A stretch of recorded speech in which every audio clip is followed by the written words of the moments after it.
The second mystery is almost here, but the developer's silence about adventures in Season 10 continues.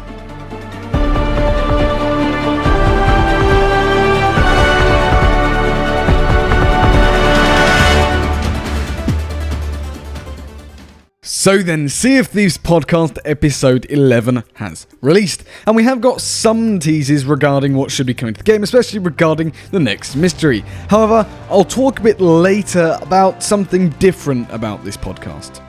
Kicking things off with Community Weekend. They're looking to build off of the success of this community event that ran during the time period of the 5th anniversary, and then looking to extend future community days to other areas of the game. What do they mean by this? Well, if you think about it, when you logged in last Community Weekend, you couldn't get into a server without seeing a Fall of the Damned. And that was obviously because they gave a Search for the Skull of Destiny voyage to everyone that logged in. So they're looking to extend this field to other areas of the game and add regularity to the event. From an engagement perspective of Community Weekend, it was huge across the board. And they were surprised that the momentum carried through to the second day. The numbers were immense in terms of players even on day 2. The developers are thinking about what if all community days were 2 days. They don't want to break the economy obviously, but it does raise questions about how they move forward with the community day events. I find this really interesting. We could start seeing weekends permanently. I reckon that'd be awesome, because you're logging into the second day knowing the multipliers are at peak and you can capitalise on the extended rewards. They want Community Weekend to also evolve, and they want to make it bigger and better.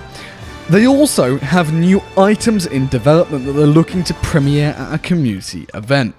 This is especially interesting because this could actually revitalise different areas of the game. For example, they could add new types of voyages. I'm particularly thinking about the Sunken Kingdom. That's an unpopular area of the world, an amazing place in the world, but people don't go there because of the risk that you have to take diving down beneath the waves.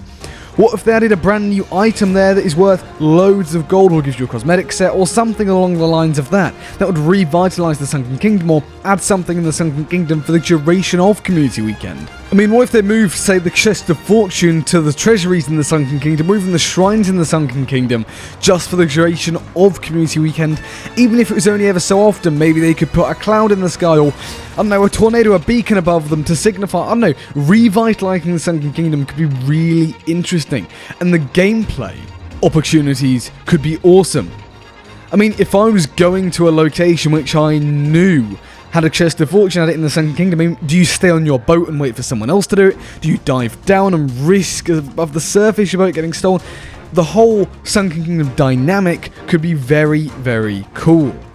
Moving on to the second mystery, and this came completely unexpectedly. It kind of caught me off guard actually, but Joe Neat said they're working through some potential legal ramifications with regards to the second mystery and how it's going to roll out and be engaged with.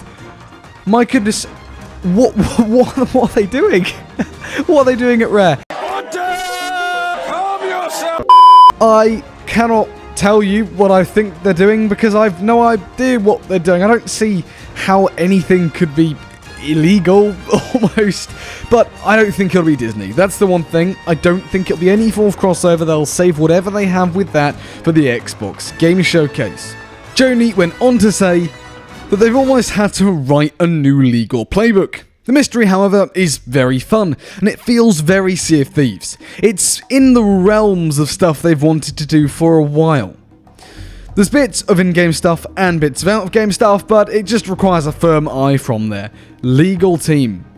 When it comes to out-of-game stuff, I really hope that they've dialed back a lot on the social media. It wasn't terrible last time, but I know a lot of people didn't like how a lot of it was social media based, meaning that you couldn't really participate solely in-game. A lot of it was done over on Twitter. The Sea of Thieves team have said they learned a lot from the first mystery though, so I'm excited to see what this second one is going to be. Joni did mention that this one's going to be very different to the last mystery, and won't have the death of a character. I was kind of expecting that, funnily enough. In terms of when it's going to start, I can only presume that it's soon. They said they were pausing adventures to give the 5th anniversary and the mystery its own spotlight. However, the 5th anniversary is done, and they said that the mystery is going to have sort of its own time period, so it's going to have its own memorable part of the Sea of Thieves history, and so it's got to be soon. They can't keep adventures paused forever, but that really leads on to what I hinted at that I was going to talk about at the start of the video, and that's Season 10. I just want to mention with it that it's very unusual that Rare haven't mentioned anything to do with the next season in this podcast.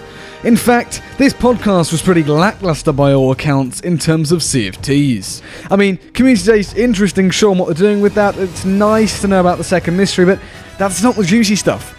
I went back and looked at a previous podcast. In fact, it was a podcast they released literally after Captaincy had just come out, and they were already talking about Season 8, and Mike Chapman was teasing left, right and centre, new environments, rewards, new ways to play, all these things, and yet there was nothing like that in today's release. And podcasts, it's not like they're every week, they're every so often whenever they choose to do them, so we might not get another before Season 10.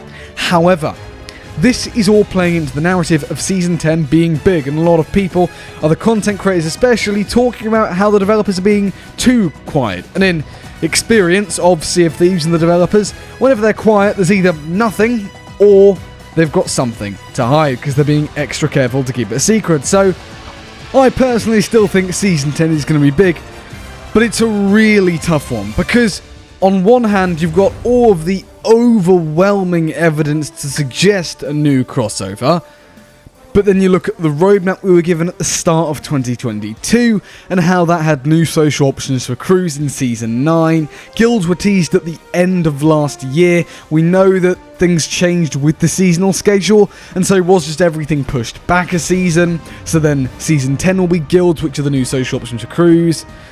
I don't know. It's a really tough one, as I say, and I won't obviously go into it all now because I've got so many videos on all of that on the channel already, but I do still think that Season 10 is going to be big, I do still think it'll be a crossover, and I do still think we're going to be getting Tall Tales, so for now, the theory and the prediction still stands.